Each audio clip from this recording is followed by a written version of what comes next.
CBDC adalah uang digital yang akan diterbitkan dan dikendalikan oleh bank sentral. Sangat berbeda dengan cryptocurrency yang hanya dijamin oleh keberadaan networknya. CBDC ini rencananya akan diedarkan dengan perbankan juga fintech. Hal ini merespons perkembangan uang digital yang tidak bisa dihindari.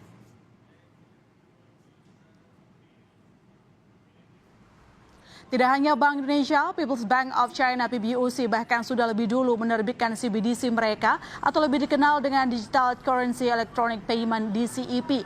Sekali lagi saudara, CBDC adalah mata uang digital yang diterbitkan oleh bank sentral.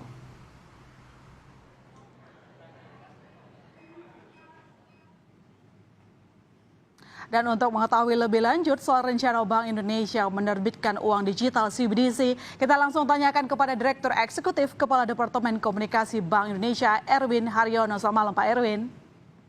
Malam Ilona, sehat. Sehat Pak, semoga Bapak juga sehat selalu. Pak Erwin, ini kita berencana akan mengeluarkan uang digital CBDC. Sampai sejauh mana nih sudah detailnya? Sebetulnya sudah bertahun-tahun kita melakukan penelitian ini untuk persiapan karena detailnya sangat banyak. Ada beberapa pilihan desain, pilihan teknologi, pilihan distribusi dan sebagainya. Jadi sudah bertahun-tahun ini. Tetapi ini tidak bermaksud, BI tidak bermaksud untuk mengatakan segera kita akan menerbitkan CBDC. Tapi persiapan-persiapan ke arah sana sudah dilakukan.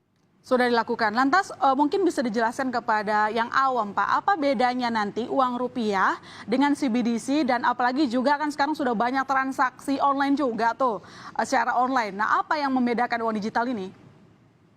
Pertanyaan bagus.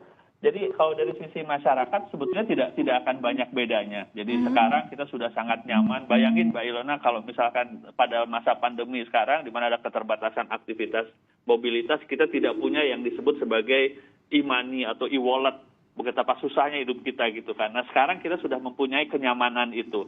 Nah pada intinya digitalisasi dari uang itulah yang akan dilakukan. Cuman kalau kemarin kan uangnya dari Bank Indonesia katakanlah dalam bentuk uang kertas kemudian masuk ke masyarakat nyarok di rekening, misalkan Mbak Ilona punya rekening di bank maupun di non bank, kemudian dijadikan rekening itu sebagai sebuah e-money atau e-wallet.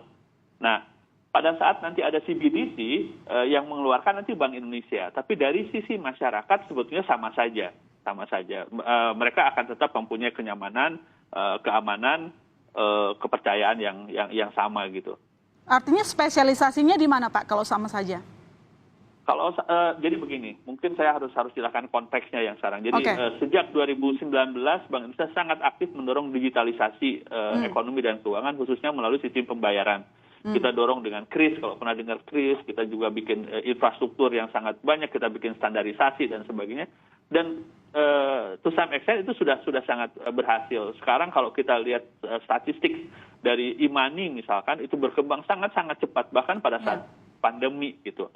Nah, tetapi untuk mengantisipasi digitalisasi yang berkembang lebih lanjut, maka kami siapkan juga yang disebut sebagai CBDC tadi itu. Tetapi sekarang Bank Indonesia masih akan berkonsentrasi kepada implementasi dari yang kami sebut sebagai blueprint sistem pembayaran 2025 yang sudah cukup lengkap sebetulnya. Nah, tetapi nanti apabila dorongan semacam itu semakin kuat dan karena itu membutuhkan teknologi, membutuhkan desain yang sangat detail, kita sudah siap gitu. Oke, lantas kapan nih rencana pastinya Pak? Karena kan tadi katanya sudah bertahun-tahun didiskusikan di Bank Sentral, lalu kemudian mungkin bisa disebutkan siapa saja nanti yang bisa memiliki uang digital ini?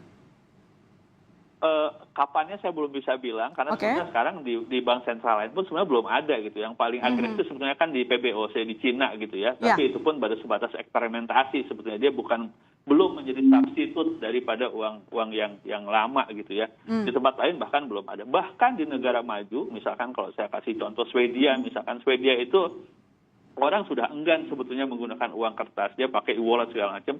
Bahkan di dalam kondisi masyarakat semacam itu pun CBDC belum terbit. Kenapa? Karena memang ada dampak distorsi yang ditimbulkan apabila kita tidak wise membuat desain yang benar.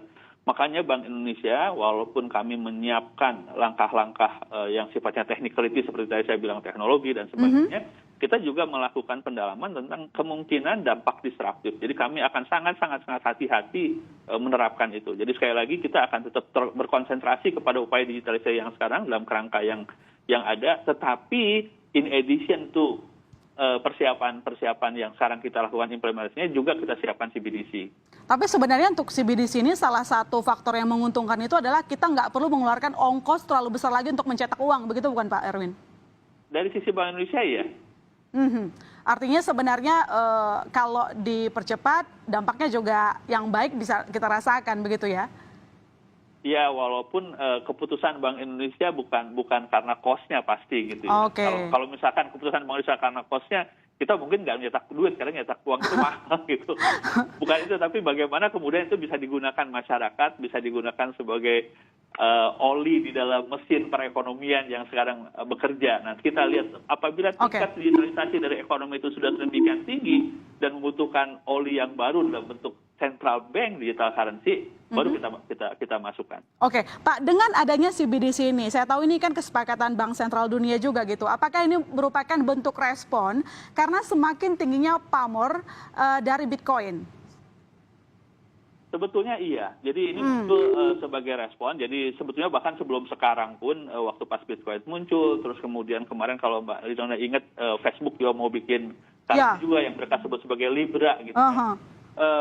Pertanyaannya sekarang, ketimbang ada lembaga lain di luar Bank Sentral yang mengeluarkan itu, kenapa nggak Bank Sentral saja kalau emang masyarakat membutuhkan itu, ya kan? Karena pada saat dia diterbitkan oleh Bank Sentral, dia punya the whole economy untuk membackup uang yang dikeluarkan. Berbeda misalkan tadi dengan Bitcoin misalkan, walaupun sekarang sangat marak sebagai alat investasi, karena dia tidak punya underlying-nya, ya dia berfluktuasi gitu. Nah makanya tepat sekali tadi pertanyaannya, sebagai respons dari kemunculan cryptocurrency tadi itu. Oke, itu makanya Bank Indonesia saat ini tengah menggodok CBDC versinya kita sendiri. Konsepnya seperti apa? Nanti kita tunggu, Pak. Yang jelas semoga ini berjalan lancar begitu. Terima kasih Pak Erwin telah bergabung di Berita Utama. Selamat malam, Pak.